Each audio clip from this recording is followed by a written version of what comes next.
Assalamualaikum warahmatullahi wabarakatuh. Halo, halo, apa kabar? Saya Ersubun Arif, senang sekali bisa kembali menjumpai Anda semua. Tetap semangat, tetap sehat, ya. Saya akan mengajak Anda untuk mengupdate perkembangan ini kasus dugaan ijazah palsu Pak Jokowi di Bareskrim. Sekarang ini kan ada dua kasus yang sedang ditangani oleh Mabes Polri, ya. Ini kasus di Bareskrim di Mabes Polri, sementara satu lagi di Polda Metro Jaya. Nah, yang di Bareskrim ini kan sebenarnya sempat sudah diputuskan oleh Direktur Tindak Pidana Umum, yakni Brigjen Juhandani pada waktu itu, bahwa kasus itu dihentikan penyidikannya. Ya, kasus yang diadukan oleh tim pembela ulama dan aktivis atau TPUA yang diketuai oleh Profesor Egy Sujana dengan wakilnya Rizal Fadilah. Pada tanggal 22 Mei pada waktu itu sudah diputuskan bahwa ijazah Jokowi itu asli dan itu katanya identik dengan tiga ijazah temannya sebagai pembanding. Dan ini kan pada waktu itu menimbulkan kehebohan dan TPUA kemudian mengirim surat ke Karwasidik, ini Biro Pengawasan Penyidikan, dan kemudian juga ke Divisi Propam Mabes Polri. Ini berkaitan satu, kalau soal ini soal prosedur gelar perkaranya dan kemudian keputusan sampai menghentikan kasusnya, sementara kalau ke Biro Propamnya itu berkaitan dengan obstruction of justice, ya, menghalang-halangi penyidik atau penegak hukum menjalankan tugasnya. Nah, kasus ini kan kemudian ditindaklanjuti oleh Biro Wasidik dari Bareskrim Mabes Polri dengan menggelar perkara khusus atau ini semacam perkara ulang yang pada waktu itu kemudian melibatkan dari berbagai stakeholder, termasuk TPUA dihadirkan, kemudian saksi-saksi ahli TPUA dihadirkan seperti Roy Suryo Rismond, dan kemudian juga ahli hukum pidana Muhammad Taufik itu juga ikut dihadirkan. Ini dari para pengadu namanya, ya, kasusnya itu, dan kemudian dari pengacara Joko Widodo juga dihadirkan, ada dari Wakil Komisi 3, kemudian dari Kompolnas, dan juga dari Komnas HAM. Nah, setelah berlangsung beberapa pekan, akhirnya kemarin tanggal 25 Juli 2025 itu Kepala Biro Wasidik Bareskrim Mabes Polri Brigjen Pol Dr. Andes Sumarto itu mengirim surat ke Rizal Fadilah, Wakil Ketua TPUA, yang menyatakan bahwa kasus itu dihentikan. Jadi sama dengan keputusan yang diambil oleh Direktur Tindak Pidana Umum Brigjen Juhandani menghentikan kasus itu. Dan artinya sekarang ini tinggal kasus yang berlangsung di Polda Metro Jaya. Yang ditangani oleh Polda Metro Jaya justru laporan dari Jokowi dan para pendukungnya terhadap para aktivis. Itu dengan begitu posisi hukumnya seperti itu. Tetapi ini pemerintah Indonesia harus hati-hati karena ternyata kampanye internasional yang dilakukan oleh Forum Diaspora Indonesia di 25 negara itu sekarang sudah mulai mendapat respon internasional. Dan ini nggak boleh dianggap main-main karena pada tanggal 28 Juli kemarin atau berserang 3 hari, tapi kalau kita ngitung waktu Indonesia itu berarti selisihnya 4 hari karena kan selisih waktu Indonesia dengan Amerika, terutama Washington itu 12 jam, maka surat itu secara resmi kalau di Indonesia baru diterima tanggal 25 Juli. Tapi karena ini surat ini dikirim dari Washington ke San Francisco, tempat Ketua Umum Forum Diaspora Indonesia berdomisili, jadi suratnya diterima pada tanggal 28 Juli. Dan di situ senator dari Partai Demokrat Ivan Padilla yang mewakili daerah pemilihan di San Francisco itu menyambut kampanye yang dilakukan oleh Chris Komari dan teman-teman dan menyatakan mereka ini menaruh perhatian khusus terhadap kasus yang dilaporkan, yakni kasus dugaan ijazah palsu Jokowi yang kemudian ujungnya adalah kriminalisasi terhadap para aktivis. Ini nggak boleh main-main, ya, karena senator ini adalah anggota Senat Kaukus Hak Asasi Manusia dan ini dia adalah berasal dari Partai Demokrat. Nah, Partai Demokrat ini kan sangat concern terhadap masalah-masalah penegakan hak asasi manusia, beda sekali dengan Partai Republik yang sekarang dipimpin oleh Presiden Trump, ya. Dan ini saya kira yang harus dipikirkan, polisi mesti hati-hati menangani kasus ini. Kenapa? Karena ini dampaknya tentu saja terhadap citra pemerintahan Presiden Prabowo di dunia internasional. Mengapa ini penting saya ingatkan? Jangan lupa dia ini kaukus dari Partai Demokrat dan anggota Senat, maksud saya dari kaukus di hak asasi manusia. Dan Pak Prabowo ini kan bulan September nanti akan menyampaikan pidatonya untuk pertama kali di sidang umum PBB, General Assembly ya. Jadi jangan sampai kemudian pidato yang bersejarah buat Presiden Prabowo Subianto itu terganggu dengan isu ijazah palsu dari Jokowi. Nggak boleh dianggap main-main ya kalau di Amerika soal-soal seperti ini gitu. Apalagi kan Pak Prabowo sebelumnya juga punya persoalan hak asasi manusia di Amerika dan itu sudah clear. Jangan sampai kemudian nama baik Presiden Prabowo yang sudah clear di Amerika itu di depan mata pemerintah Amerika sekarang gara-gara persoalan ijazah palsunya Joko Widodo dan kriminalisasi terhadap para aktivis itu mengganggu citra Indonesia khususnya citra Presiden Prabowo. Surat yang dikirim oleh Kepala Biro Wasidik Dr. Andes Sumarto ke Rizal Fadila itu, kalau saya lihat ini dari surat yang dikirim ke saya tertanggal 25 Juli. Suratnya ini kopnya Kepolisian Negara Republik Indonesia Markas Besar, Jalan Trunojoyo 3, Kebayoran Baru, Jakarta 12110. Ini klasifikasi biasa, Bareskrim, halnya surat pemberitahuan perkembangan penanganan DUMAS atau pengaduan masyarakat SP3D kepada yang terhormat Saudara HM Rizal Fadilah SH di Jakarta. Ini rujukan-rujukannya saya nggak bacakan, ada berapa poin rujukannya. Tapi yang saya bacakan bagian dari inti suratnya itu ya. Jadi inti suratnya begini. Sehubungan dengan rujukan surat di atas, disampaikan kepada saudara bahwa pada hari Rabu tanggal 9 Juli 2025, Biro Wasidik Bareskrim Polri telah melaksanakan gelar perkara khusus terhadap laporan informasi nomor L1/39/4 Romawi res titik 1.24 2025 Dirtipidum tanggal 9 April 2025 dengan hasil sebagai berikut. A. Terhadap laporan informasi yang tadi itu nomor 1 Dirtipidum tanggal 9 April 2025 atas pengaduan dari Profesor Dr. H. Egy Sujana SH, Tim Pembela Ulama dan Aktivis (TPUA) tentang dugaan tindak pidana pemalsuan dan atau pemalsuan akta autentik dan atau menyuruh memasukkan keterangan palsu ke dalam akta autentik dan atau yang membantu memberikan dan menggunakan ijazah, sertifikat, kompetensi, gelar akademik, profesi dan atau vokasi yang tidak memenuhi persyaratan yang sebagaimana dimaksud pasal 263 KUHP dan atau pasal 26 KUHP dan atau pasal 266 KUHP dan atau pasal 68 Undang-Undang Nomor 20 tahun 2003 tentang Sistem Pendidikan Nasional yang ditangani oleh Dirtipidum Bareskrim Polri. Penghentian penyelidikan sudah sesuai dengan ketentuan yang berlaku. B. Fakta yang dihadirkan oleh pendumas atau pelapor hanya berupa data sekunder yang tidak memiliki kekuatan pembuktian sehingga tidak bisa digunakan sebagai alat bukti. 3. Berkaitan dengan hal tersebut ditegaskan kembali bahwa surat ini tidak dapat digunakan untuk kepentingan peradilan, hanya untuk pelayanan pengaduan masyarakat. Apabila memerlukan informasi lebih lanjut dapat menghubungi penyidik yang menangani perkara dimaksud atau Biro Wasidik Bareskrim Polri. Demikian menjadi maklum atas perhatiannya, diucapkan terima kasih Kepala Kepolisian Negara Republik Indonesia, Kabar Eskrim UB Karowasidik Dr. Andes Sumarto MSI Brigadir Jenderal Polisi. Tembusannya kepada Kapolri, Irwasum Polri, Kabar Eskrim Polri, Kadif Propam Polri dan Kadifkum Polri. Jadi apa artinya ini?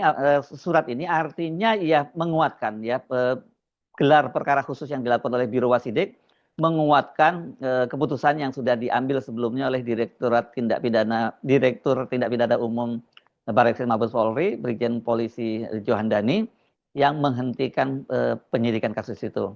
Dan pada waktu itu kan kemudian di-challenge oleh TPUA untuk dilakukan gelar perkara khusus dan akhirnya bergelar perkara khusus itu memutuskan tadi ya bahwa YAM itu memang tidak bisa ditindaklanjuti. Artinya sama keputusannya, menguatkan keputusan sebelumnya. Nah, soal ini kenapa tadi saya menyinggung kemudian ada surat dari Senator Ivan Padilla, ini seorang senator Demokrat dari daerah pemilihan kalau kita disebut itu namanya ya San Francisco ya di California. Dia ini merupakan salah satu orang yang dikirimi surat oleh Forum Diaspora Indonesia yang sekarang sedang melakukan kampanye internasional. Dan ini kalau ini kaitannya dengan apa yang terjadi di Polda Metro Jaya karena sudah ada 12 orang tersangka yang di dalam kasus laporan dari Presiden ke-7 Republik Indonesia Joko Widodo, yang semula sebenarnya sempat disebutkan hanya 5 orang sebenarnya yang dilaporkan. Dan kemudian dari 4 kasus yang terus ditingkatkan dari penyidikan kan sebenarnya ada 6 kasus yang dilaporkan. Salah satunya adalah yang dilaporkan oleh Jokowi secara pribadi, yang lainnya itu adalah para pendukung Jokowi atau netizen menyebutnya sebagai Ternak Mulyono. Dari 6 itu 2 di drop karena yang pengadunya pelapor tidak hadir, dan 4 dilanjutkan. Nah, yang menjadi tanda tanya dari masyarakat itu adalah kok dari 5 kemudian jadi 12 orang. Kan termasuk nama-nama baru muncul, termasuk juga nama mantan Ketua KPK Abraham Samad. Dan belakangan itu Joko Widodo menjelaskan bahwa dia itu melaporkan peristiwanya, ya. Jadi bukan orang per orang. Dan kemudian kalau menjadi 12 orang berarti adalah pengembangan dari kepolisian. Dan ini memang dimungkinkan karena ada namanya disebut sebagai laporan, kalau tidak salah kalau sekarang mau dikoreksi, ini dari sisi prosedurnya, dari sisi KUHP-nya disebut laporan model B. Model B ini polisi yang mengembangkan, dan bisa juga itu berdasarkan dari keterangan dari ahli. Jadi ya kemudian banyak orang menuduh polisi memang bekerja untuk kepentingan Jokowi, karena Jokowi cuma melaporkan 5 orang, yang dijadikan tersangka malah 12 orang. Inilah yang kemudian dilaporkan oleh teman-teman Forum Diaspora Indonesia di 25 negara ke sejumlah lembaga internasional dan juga tokoh-tokoh prominen dan termasuk juga penguasa negara, termasuk Presiden Amerika Serikat Donald Trump dan Wakil Presidennya J.D. Vance, ya. Beberapa waktu sebelumnya kan sempat beredar video-video Ketua TPUA Egy Sujana, itu Profesor Egy Sujana itu kan melaporkan ke Amnesty International di London, dan kemudian bersamaan juga melaporkannya di Den Haag. Kalau Den Haag ini lebih bukan Amnesty International, ini lembaga human right di Amsterdam, ini dilaporkan oleh para aktivis atau diaspora Indonesia di Belanda. Dan kemudian ada total ini ada 10 semuanya dilaporkan, terdiri dari 5 lembaga dan 5 perorangan. Nah, jadi yang sekarang ini yang sudah merespon dari laporan Forum Diaspora Indonesia ini adalah Senator Ivan Fadila, ini dari California. Emailnya ini dikirimkan oleh Ivan Fadila, Senator Partai Demokrat itu, kepada Chris Komari itu tertanggal 28 Juli 2025, ini pukul 11.01. Jadi kalau dia mengirimnya dari Washington ini kan kalau pembagian secara zonanya ini masuk East Coast, ya. East Coast ini berarti mid sih sebenarnya, tapi dia masuk ke East Coast. Ini selisih waktunya dengan Indonesia 12 jam. Jadi kalau dikirimnya pada tanggal 28 Juli 2025 pada pukul 11.01, itu berarti di Indonesia itu adalah tanggal 29 Juli waktu siang hari. Bukan ya, pada malam hari ya kalau 12 jam ya, pada malam harinya ya. Jadi artinya ini sudah menjelang tanggal 20 di Indonesia dikirimkannya. Jadi baru kemarin ini. Penting ini saya bacakan dulu, dan nanti kita akan bahas apa dampak dari surat yang dikirim oleh Senator Ivan Fadila ini. Dia menulis, saya terjemahkan secara bebas ya. Terima kasih telah menulis, ini suratnya ke Chris Komari, sekali lagi, Ketua Umum Forum Diaspora Indonesia yang berdomisili di San Francisco, California. Dia menyatakan begini, terima kasih telah menulis surat kepada kami terhadap penyalahgunaan dan pelanggaran hak asasi manusia. Ini maksudnya di kasusnya Jokowi di Indonesia ya. Sebagai anggota Senat Kaukus HAM, saya bertekad memastikan Amerika memainkan perannya mempromosikan penegakan HAM di seluruh dunia, dan itu merupakan cermin kebijakan luar negeri kami. Setiap orang terlepas dari ras, etnisitasnya, kepercayaan agamanya, gender, dan orientasi seksual harus dijamin kebebasannya dan bebas dari diskriminasi dan persekusi. Sayangnya kami terus menemukan bukti-bukti pemerintahan yang otoriter di berbagai belahan dunia yang melakukan penyiksaan dan pembunuhan terhadap lawan politiknya, aktivis, dan jurnalis yang memperjuangkan hak asasi manusia dan perdamaian. Karena itulah saya terus mensupport penguatan budget internasional dan meningkatkan kerjasama diplomatik kami terhadap pelanggaran terhadap HAM. Saya juga sepenuhnya mendukung keterlibatan Amerika Serikat di PBB dan lembaga-lembaga internasional lainnya yang melindungi masalah HAM dan meminta pertanggungjawaban mereka yang melakukan pelanggaran. Karena itu, saya benar-benar menentang Presiden Trump yang menarik Amerika Serikat mundur dari Komisi Hak Asasi Manusia di PBB. Penting Anda ketahui, saya sangat mengapresiasi perspektif Anda dalam kasus ini, maksudnya kasus ijazah palsu Jokowi dan kriminalisasi terhadap para aktivis, dan saya terus berkomitmen untuk mendukung semua kebijakan yang berkaitan dengan penegakan HAM. Ini yang disampaikan oleh Alek Padilla. Mengapa penting ini? Saya sampaikan karena tadi dia juga menyinggung soal PBB, menyinggung soal posisinya sebagai kaukus hak asasi manusia di Senat. Dan ini kan saya kaitkan tadi dengan rencana bersejarah dari Presiden Prabowo untuk pidato di PBB. Ini di sidang umumnya, General Assembly ini. Dan ini merupakan sejarah baru karena setelah Joko Widodo itu, atau bukan setelah Joko Widodo, selama Joko Widodo menjadi presiden 2 periode itu, dia tidak pernah sekalipun datang ke debat umum ini, di General Assembly di PBB ini, selama 10 tahun berturut-turut. Joko Widodo pernah hadir itu karena pandemi COVID ya pada waktu itu, tahun 2020 dan 2021, tapi itu kan hanya direkam pidatonya ya, nggak ada, dia tidak hadir di sana. Dan pada waktu era periode pertamanya bersama dengan Pak Yusuf Kala, itu selalu yang hadir mewakilinya adalah Pak Yusuf Kala. Dan Pak Yusuf Kala pada waktu akhir masa jabatan Pak Jokowi yang pertama berharap untuk berikutnya Pak Jokowi harusnya bisa hadir, karena bagaimanapun juga kalau toh negara itu diwakili oleh presiden maka akan dapat kesempatan pidato yang pertama. Sementara kalau diwakili oleh wakil presiden, segede apapun negaranya, tapi pasti akan urutannya berada di bawah negara-negara yang lebih kecil. Misalnya kita giliran pidatonya di bawah Fiji, Vanuatu, dan sebagainya lah, kira-kira seperti itu. Tapi ternyata Pak Jokowi berlanjut berikutnya setelah berpasangan dengan Ma'ruf Amin sebagai wakil presiden, dia hanya mengirimkan level menteri. Kalau level menteri lebih nggak dianggap lagi, begitu ya. Jadi kan ini Pak Prabowo kembali mencoba menampilkan citra Indonesia di dunia internasional dengan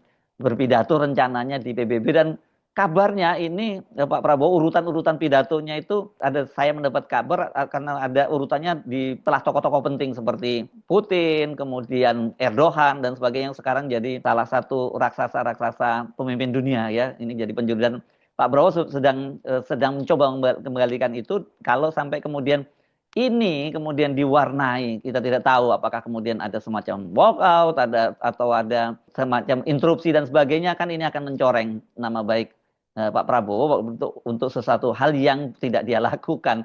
Tapi sebagai presiden dia harus bertanggung jawab ketika ada instrumen-instrumen kekuasaan gitu yang digunakan oleh mereka-mereka yang berada di luar kekuasaan untuk menindas lawan-lawan politiknya, dalam hal ini Joko Widodo melalui Polda Metro Jaya. Ini mesti betul-betul hati-hati ya. Pak Prabowo ini kalau menurut catatan dia merupakan nantinya jadi presiden yang keempat ini yang pidato di PBB. Yang paling legendaris tentu saja Presiden Soekarno, kemudian Pak Harto, dan pada masa SBY, ini luar biasa, SBY selama 2 periode 10 tahun itu Presiden SBY pada waktu itu 6 kali hadir dalam sidang umum di PBB.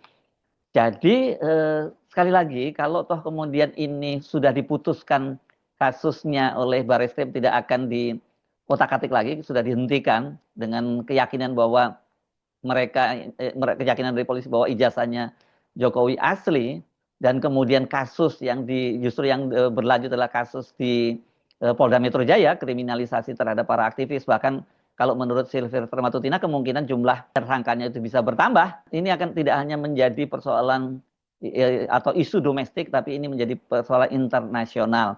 Nah, kalau kita sudah ngomong internasional, satu tentu saja tadi Pak Prabowo sedang berjuang untuk memperbaiki citra Indonesia di mata dunia. Karena Indonesia ini kan ini adalah pemain besar dalam skala global sesungguhnya ya. Sejarahnya sejak masa lalu seperti itu, mulai dari era kemerdekaan ketika dipimpin oleh Bung Karno, dan presiden-presiden berikutnya itu selalu citra Indonesia atau profil Indonesia di dunia internasional itu high profile.